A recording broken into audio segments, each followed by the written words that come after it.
চায়, মানুষ নির্বাচন চায় এবং এই তিনটা জিনিসকে একসাথে চালিয়ে নিন।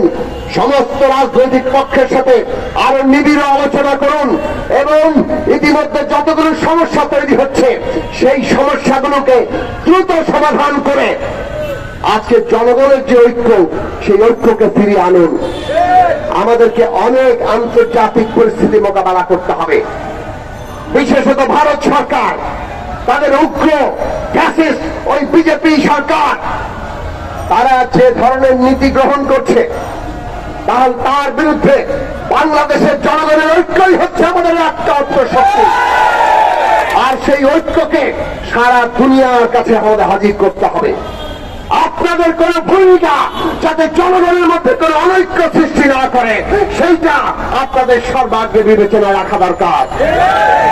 আর সে কারণে আমরা বলি, আজকে ফারাক্কা দিবসে আহ্বান জানাই, বাংলাদেশের স্বার্থ ঊর্ধ্বে তুলে ধরার জন্য আপনাদের ঐক্যবদ্ধ করার যে উদ্যোগ, সেই উদ্যোগ আমরা দেখতে চাই। চট্টগ্রাম বন্দর আপনারা বিদেশিদের কাছে দিতে চান, জনগণকে একমত কিনা সেটা আপনারা জিজ্ঞেস করেন নাই। কি পদ্ধতিতে দেওয়া হচ্ছে আপনারা সেটা খোলাসা করেন নাই। এইভাবে কাজ করার এখতিয়ার আপনার নাই। আপনাদের উচিত রাজনৈতিক পক্ষগুলোর সাথে আলোচনা করা। এই মুহূর্তের কাজ বিচার, সংস্কার এবং নির্বাচন।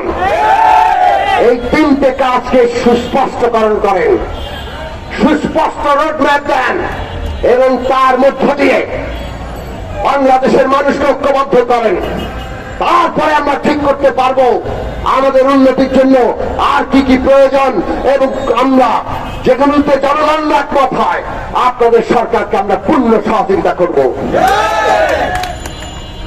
জনগণকে বিভক্ত করে তাদের মধ্যে অনৈক্য সৃষ্টি হয়, এইরকম তৎপরতা চালিয়ে নিজেদেরকে একটা রাজনৈতিক পক্ষ হিসেবে দাঁড় করিয়ে আপনারা আপনাদের মর্যাদা ক্ষুণ্ণ করবেন না।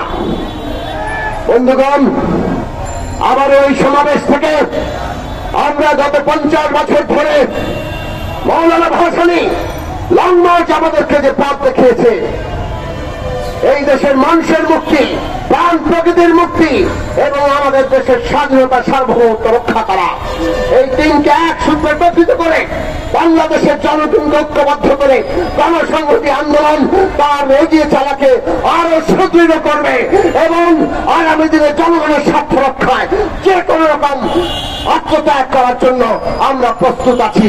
সেই লড়াই আমরা চালিয়ে যাব। আপনাদের সবাইকে সেই লড়াইয়ে অংশ নেওয়ার আহ্বান জানিয়ে এই সমাবেশ শেষ করছি। যারা উপস্থিত হয়েছেন আবারও তাদেরকে ধন্যবাদ। আমরা এখন একটি মিছিল শুরু করব।